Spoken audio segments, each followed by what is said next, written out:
El origen de Roma. El nombre del pueblo generalmente se considera referirse a Rómulo, pero hay otras hipótesis.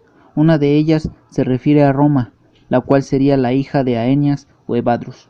Roma es también llamada las Urbes, y que en latín significa genéricamente otro pueblo, viene de urbus, la ranura cortada por un arado, aquí por la de Rómulo. Los orígenes remotos de la ciudad de Roma se pierden en la leyenda, siendo seguramente anteriores al año 754 a.C., que ulteriormente las autoridades romanas fecharon su fundación. Sin embargo, Marte, el dios de la guerra, engendró a la rea Silvia, a los mellizos Rémulo y Remo.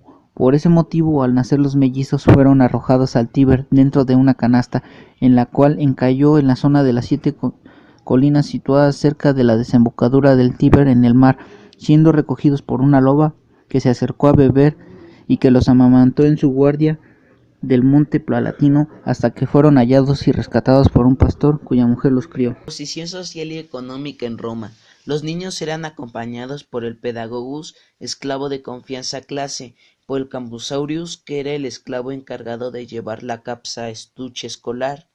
La lectura se hacía en pequeñas placas de mármol que reproducían paisajes numéricos. Los maestros no eran muy bien vistos socialmente, era una profesión, y no hablemos de su asignación económica. Necesitaba uno de los 30 alumnos para cobrar lo mismo que un obrero calificado. La educación en Roma. La antigua Roma se caracterizaba por el estudio de la literatura latina y griega, así como la intención de formar a los estudiantes en el arte de la oratoria. Su sistema imitaba al griego, y la crianza del niño pertenecía a su familia hasta los 7 años de edad. Los romanos se preocupaban por transmitir a los pequeños una serie de valores como lealtad o disciplina. A partir del siglo III a.C., la crianza de los niños hasta los 7 años de edad pertenecía a la madre, y una vez que transcurrían estos años, el niño pasaba a estar bajo la tutela del padre, mientras que la niña continuaba con su madre.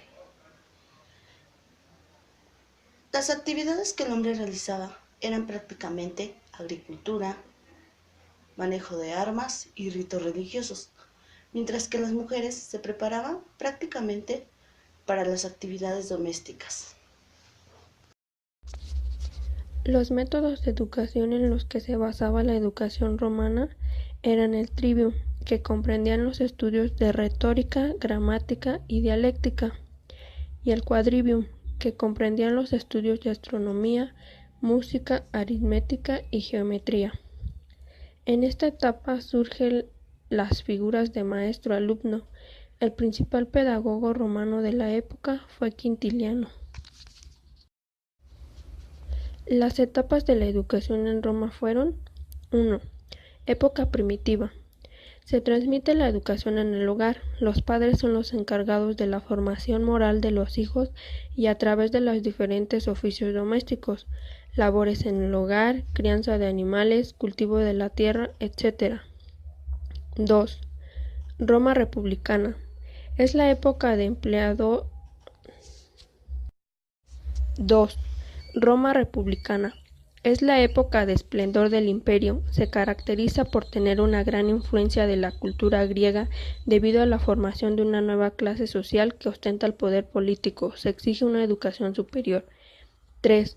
Pedagogía romana. La educación romana se caracteriza por adoptar la educación helenística al espíritu romano y a los medios de la expresión latina. La pedagogía romana tuvo un sentido pragmático y fue más retórica que filosófica. 4. Grecorromana.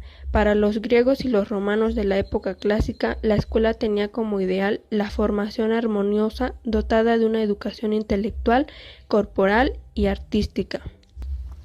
Y bien, para finalizar, una nota interesante. La educación en Roma dejó de ser elitista y se logró que la educación llegara a otras clases sociales menos poderosas. Esto debido a la gran difusión de textos en el imperio, lo que creó un gran gusto por la lectura y muchos ciudadanos romanos pudieron accesar a leer cuanto documento pasara por sus manos. Empezaron a surgir los folios y luego libros, no como los conocemos ahora, pero fue un buen inicio.